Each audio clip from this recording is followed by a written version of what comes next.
perkenalkan kami dari kelompok 2, hari ini akan membahas terkait dengan kasus chapter 21 yaitu International Cash Management. Berdasarkan kasus. Berdasarkan kasus pada chapter 20, diketahui bahwa anak perusahaan Bleds Inc. dari Thailand menerima pesanan produk utama yakni Speedos sebanyak 120.000 pasang.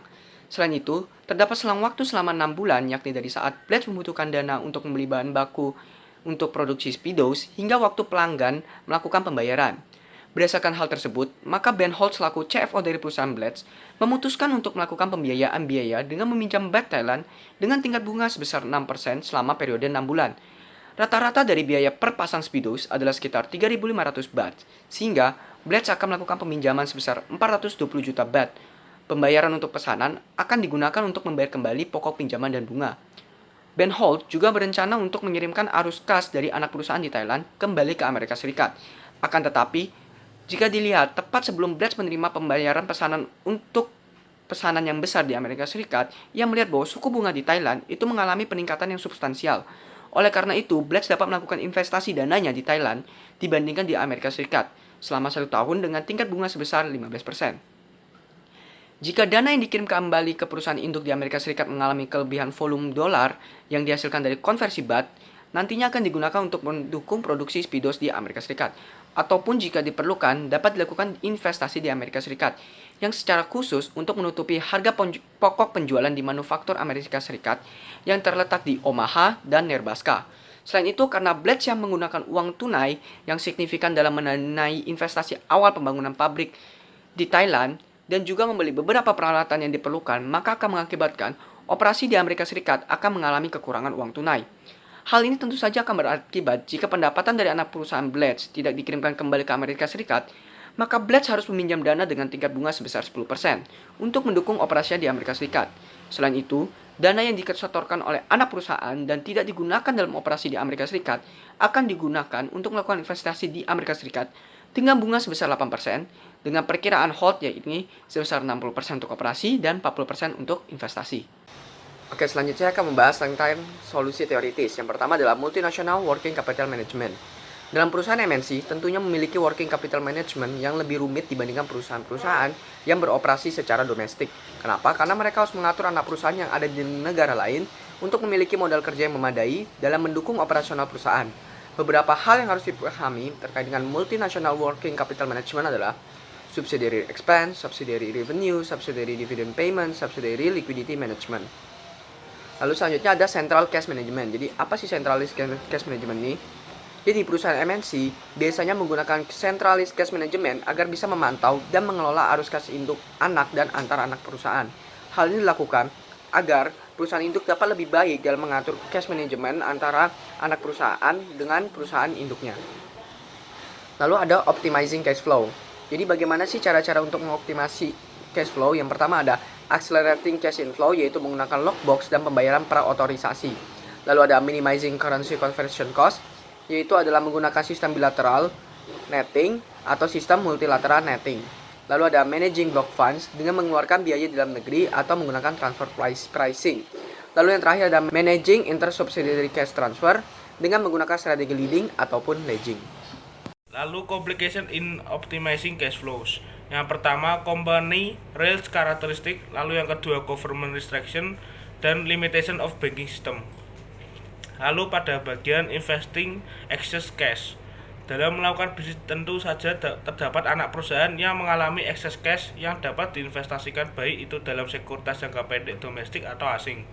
Namun perusahaan tetap harus dapat memperhitungkan kemungkinan pergerakan nilai tukar ketika melakukan penilaian potensial hasil investasi asing. Lalu rumusan masalah yang pertama. Kasus pertama adalah adanya trade-off antara suku bunga yang lebih tinggi di Thailand dan penundaan konversi baht menjadi dolar. Apa maksud dari trade-off ini? Pada kasus tersebut, maksud dari trade-off antara melakukan investasi di Thailand dan melakukan penundaan konversi baht menjadi dolar antara lain adalah sebagai berikut. Yang pertama, jika arus kas bersih dari Bleds yang berada di Thailand diinvestasikan di negara tersebut, maka akan berdampak pada nilai suku bunga yang diterima, yakni sebesar 15% dibandingkan melakukan konversi ke dolar dan menginvestasikan di AS, hanya mendapatkan suku bunga sebesar 8%. Namun, terdapat resiko jika melakukan investasi di Thailand, yakni nilai baht yang akan mengalami depresiasi membuat hasil investasi tersebut akan semakin berkurang jika dikonversikan ke dalam bentuk dolar. Lalu yang kedua, jika arus kas bersih dari bridge yang berada di Thailand dikonversikan ke dalam bentuk dolar segera lalu diinvestasikan, maka akan membebaskan bridge dari kemungkinan depresiasi dari nilai baht. Namun, suku bunga dari Amerika Serikat akan lebih kecil dibandingnya di Thailand, yakni hanya sebesar 8%.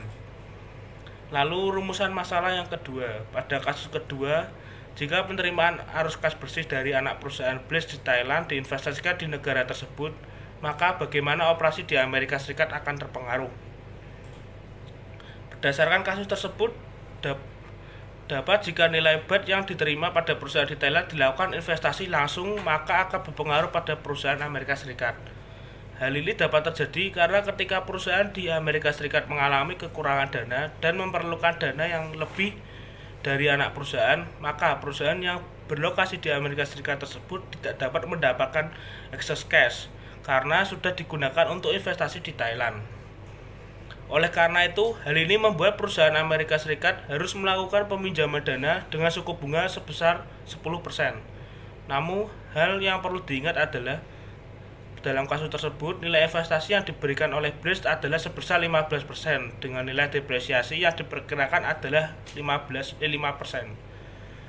Sehingga jika melakukan investasi di Thailand, Bliss masih bisa mendapatkan sekitar 9,25% yang berasal dari perhitungan 11,5% dikurangi 5% dikurangi 1. Yang tentunya hal ini menunjukkan bahwa masih memberikan keuntungan dibandingkan investasi di AS yang hanya memberikan return sebesar 8%. Pembahasan kasus 3. Buatlah spreadsheet yang digunakan untuk membandingkan uang tunai aliran yang dihasilkan dari dua rencana. Pertama, arus kas bersih dalam mata uang baht yang diterima hari ini akan diinvestasikan di Thailand dengan tingkat bunga sebesar 15% untuk periode 1 tahun. Lalu hasil investasi tersebut dikonversikan ke dalam bentuk dolar. Lalu pada rencana kedua, arus kas bersih dalam mata uang baht dikonversikan segera ke dalam bentuk dolar yang digunakan 60% untuk mendukung operasi di Amerika Serikat, sedangkan 40% untuk diinvestasikan di Amerika Serikat dengan tingkat bunga sebesar 8%. Berdasarkan kasus tersebut, maka bisa dilihat ini perhitungan spreadsheet pada rencana pertama. Nah, pada rencana pertama kita bisa melihat hasil dari pendapatan dari penjualan Bliss di Thailand, yaitu dengan produknya ada 120.000 pasang, harga per pasangnya adalah 5.000 baht. Dengan total pendapatan maka didapatkan hasil 600 juta baht.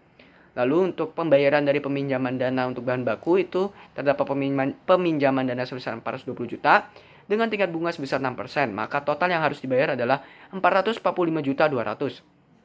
Dari kedua hasil tersebut, maka dapat dihitung cash inflow-nya berapa. Jadi, dari 600 juta dikurangi 445.200.000 didapatkan hasil 154.800.000. Lalu setelah itu, karena si Bliss-nya ini melakukan investasi di Thailand, tentu saja mempengaruhi perusahaan yang di Amerika Serikat karena pastinya mereka membutuhkan peminjaman dengan tingkat bunga 10%. Nah, jika dilihat cash inflow-nya adalah 154.800 dengan nilai spot rate pada kasus tersebut adalah 0,0225. Maka jika dikonversikan ke dalam bentuk dolar didapatkan hasil 3.483. Lalu, karena peminjamannya operasinya itu adalah 60%, maka 60% dari 3.483 didapatkan hasil $2.089. Nah, dengan bunga pinjaman sebesar 10%, 208.980. Setelah kita mendapatkan bunga pinjaman sebesar 10% tersebut, maka kita bisa menghitung total perhitungan rencana pertama. Seperti bisa dilihat, cash inflow sebesar 154.800, melakukan investasi dengan bunga 15%, maka didapatkan hasil 178.020 baht. Lalu dikonversikan ke dalam spot rate dengan nilai 0,0225 dikurangi dengan nilai depresiasinya yaitu 5%, didapatkan hasil 3.805.178. Lalu dikurangkan dengan bunga pinjaman yang tadi digunakan di Amerika Serikat yaitu sebesar 208.980, didapatkan hasil 3.596.198. Maka didapatkan total dari rencana pertama adalah 3.596.198. Lalu untuk rencana kedua, kita bisa lihat total pendapatannya itu sama dan total pembayaran peminjaman dana juga sama, maka cash inflow-nya juga yang didapatkan juga sama. Yang membedakan di sini adalah nilai dari cash inflow tersebut langsung dikonversikan ke dolar, di mana spot rate-nya adalah 0,0225, maka didapatkan nilai konversi sebesar 3.483. Lalu kita bisa menghitung total perhitungan rencana kedua, di mana cash inflow-nya itu 3.483 dikalikan 40% yang gunakan untuk investasi dengan tingkat bunga sebesar 8%. Maka didapatkan hasil dari total dari rencana kedua adalah 3.594.456. Berdasarkan perhitungan dari kedua rencana tersebut, maka rencana yang terbaik adalah rencana pertama, yaitu melakukan investasi di Thailand. Hal ini disebabkan meskipun terdapat risiko dari depresiasi pada negara Thailand, namun tidak membuat hasil dari nilai investasi di Thailand tersebut akan lebih kecil dibandingkan dengan nilai investasi di Amerika Serikat. Lalu bagian konklusi atau kesimpulan.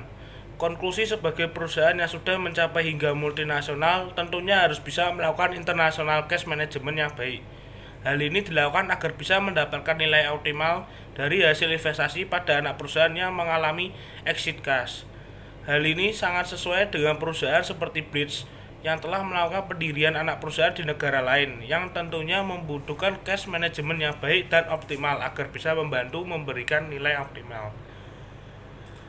Lalu rekomendasi dari kasus tersebut.